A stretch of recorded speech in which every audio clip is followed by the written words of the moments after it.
আউযু বিল্লাহি মিনাশ শাইতানির রাজিম। আল্লাহ তাআলা সূরা নিসার 158 159 নম্বর আয়াতে কি বলছেন শুনেন। ওয়া ক্বাউলিহিম ইন্না কাতালনাল মাসিহা ঈসা ইবনা মারইয়াম রাসূলুল্লাহ। এবং ইহুদিদের এই দাবির কারণে আমরা তাদের প্রতি অভিশাপ করেছিলাম। তারা বলেছিল, নিশ্চয়ই আমরা মাসিহ ঈসা ইবনে মারইয়াম, যিনি রাসূলুল্লাহ হবার দাবিদার, তাকে হত্যা করেছি। ওয়ামা কাতালুহু ওয়ামা সালাবুহু ওয়ালাকিন শুব্বিহা লাহুম।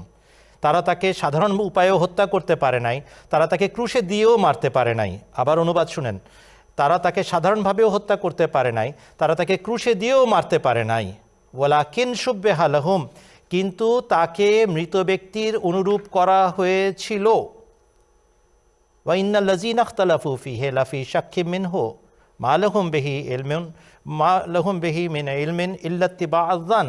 যারা এই বিষয়ে মতবিরোধ করছে তাদের কাছে ধ্যান ধারণা অনুমান অনুসরণ করা ছাড়া আর কোনো প্রকৃত জ্ঞান নেই। তারা কেবল অনুমানের অনুসরণ করছে। ওয়া মা কাতালুহু ইয়াকিনা, সত্য কথা হলো তারা তাকে অবশ্যই মারতে পারে নাই, ক্রুশে দিয়ে তাকে মারা হয় নাই। কিন্তু তিনি কি মারা যান নাই? অবশ্যই মারা গেছেন। যখন মারা গেছেন সসম্মানে তাকে আল্লাহর কাছে উপস্থিত করা হয়েছে, এবং এই কথাটার উল্লেখ পরের আয়াতে আছে। বাররাফাআহুল্লাহু ইলাইহি, বরং ইহুদিদের পরিকল্পনার বিপক্ষে আল্লাহ তাআলা যখন তাকে তুলেছেন, সসম্মানে নিজের সান্নিধ্যে তুলেছেন। নিজের সান্নিধ্যে তুলেছেন, আকাশে তুলেন নাই ভাই সাহেব। বাররাফাআহুল্লাহু ইলাইহি, এখান থেকে হুজুররা বের করেন এই যে রাফা হয়েছে, তোলা হয়েছে, সুতরাং আকাশে গেছে। এই কথা অন্যদের জন্য বলা হয়েছে। হযরত ইদ্রিস আলাইহিস সালাম সম্পর্কে কোরআন খুলে দেখেন, ওয়ারাফানাহু মাকানান আলিয়া, আমরা তাকে অনেক উচ্চ স্থানে তুলেছিলাম, অর্থাৎ উচ্চ মর্যাদায় অধিষ্ঠিত করেছিলাম। এখানে সশরীরে তোলার কথা বলা হয় না।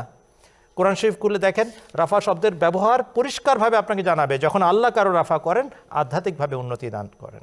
এবং হযরত ঈসা আলাইহিস সালামের মৃত্যুকালে তিনি অভিশপ্ত ছিলেন না, বরং আল্লাহর নৈকট্যপ্রাপ্ত ছিলেন, এ কথাই সাব্যস্ত হয়। এবং আল্লাহর দিকে গেছেন, তিনি কোনো আকাশের দিকে যান নাই। অতএব একথা স্পষ্ট, হযরত ঈসা আলাইহিস সালাম মারা গেছেন। আমি একটা বাক্য বলে শেষ করছি। হযরত মুহাম্মদ সাল্লাল্লাহু আলাইহি ওয়াসাল্লাম মৃত্যুর পর কার কাছে গিয়েছিলেন? কার দিকে গিয়েছিলেন? আল্লাহর দিকে গিয়েছিলেন। সমস্ত নবী রসুলরা কার দিকে যান মৃত্যুর পরে? আল্লাহর দিকে যান। ঠিক সেই কথাই হযরত ঈসা আলাইহিস সালাম সম্পর্কে আল্লাহ তাআলা সূরা নিসাতে বলছেন।